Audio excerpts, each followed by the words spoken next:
مجھے اپنی زندگی میں قاری عبدالباسط عبدالصمد کے ساتھ 1 مہینہ گزارنے کا موقع ملا امریکہ میں. وہ قرآن مجید کی تلاوت کرتے تھے اور میں کبھی اردو کبھی انگلش اس سے متعلقہ کچھ بیان کر دیتا تھا. مجھ سے بہت محبت کرتے تھے. وہ میرا نام نہیں لیتے تھے، انہوں نے میرا نام رکھا ہوا تھا رجل صالح. ہمیشہ پوچھتے تھے این رجل صالح. نماز پڑھانے کا وقت آتا میں انہیں کہتا جی کہ آپ نماز پڑھائیں. وہ کہتے یہ کیسے پاسبل ہے کہ آپ کی موجودگی میں نماز پڑھاؤں، آپ پڑھائیں گے. تو میں تو قرات نہیں جانتا صحیح طرح، لیکن بہرحال وہ میری غلطیوں پہ صبر کر لیتے تھے اور میں نماز پڑھا دیتا تھا. ان کے اندر میں نے ایک خوبی دیکھی، ہر وقت قرآن کی تلاوت کرتے رہتے تھے، ہر وقت. یعنی ہم لوگ تو رمضان میں وقت کا خیال کرتے ہیں نا کہ جی قرآن پڑھیں فارغ نہ بیٹھیں. ان کی پوری زندگی کا یہ معمول تھا. ہم نے اندازہ لگایا کہ وہ شاید 1 قرآن مجید روزانہ پڑھنے کے عادی تھے. ان کے بیٹے سے ہم نے پوچھا، اس نے کہا جی ابو تو ہر وقت بیٹھے قرآن پڑھ رہے ہوتے ہیں، امی کوئی بات پوچھتی ہے تو وہ تلاوت کو ایک جگہ روک کر جواب دیتے ہیں، پھر پڑھنا شروع کر دیتے ہیں.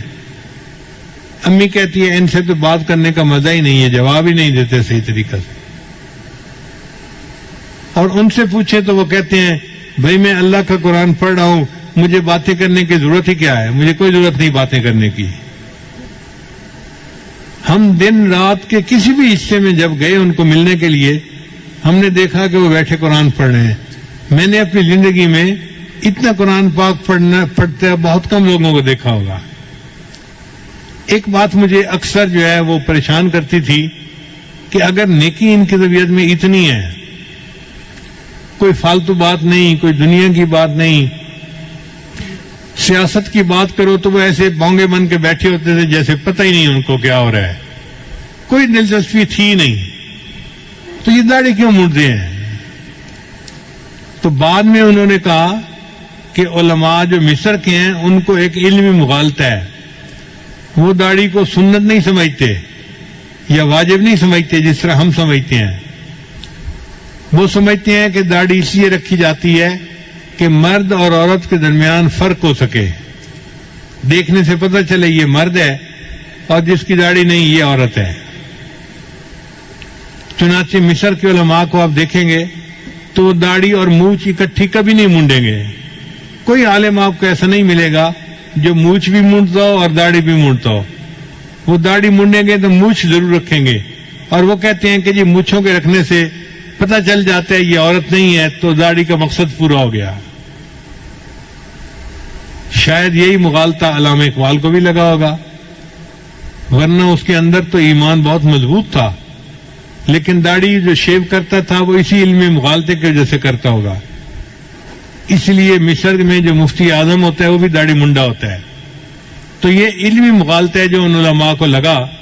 ہمارے علماء کو اللہ تعالیٰ نے اس میں بہت صحیح جگہ پر پہنچایا، اور انہوں نے لکھا کہ داڑھی رکھنا تو واجب ہے، البتہ 1 مٹھ تک اس کو بڑھانا یہ سنت ہے، اور صحیح مسئلہ بھی یہی ہے. تو بہرحال ان کی ہم نے قرات مختلف موقعوں پہ سنی. ایک دفعہ ہم نے ایک جگہ کھانا کھایا تو ایک ہمارے دوست تھے، وہ قاری صاحب کو کہنے لگے کہ آج سورہ الرحمن کی تلاوت سنائیں. ہمیں برا لگا کہ لوگ ایسے ہی فرمائشیں کر دیتے ہیں، پتہ نہیں دوسرے کی طبیعت بحال ہے یا نہیں، فریش ہونا بھی تو ضروری ہوتا ہے نا. لیکن قاری صاحب سنبھل کے بیٹھ گئے اور انہوں نے سورہ الرحمن کی تلاوت کی اور دل خوش ہو گیا. کیا اللہ نے ان کو آواز عطا کی تھی. ہم تو پاس بیٹھ کے سنتے تھے نا ایسے.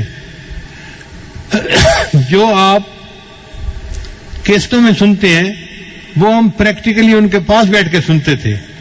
تو میں اللہ کے اس جو ہے وہ نعمت پہ حیران ہوتا تھا، یا اللہ آپ نے ان کو کیسی مترنم آواز دی ہے، کیسا گلا دیا ہے جو قرآن مجید کو اتنا خوبصورت طریقے سے پڑھتا ہے. نبی صاحب نے ارشاد فرمایا تم قرآن مجید کو مزین کر کے پڑھو، یعنی اچھے طریقے سے پڑھو. واقعی انہوں نے حق ادا کر دیا. قرآن مجید پڑھتے تھے دل خوش ہو جاتا تھا.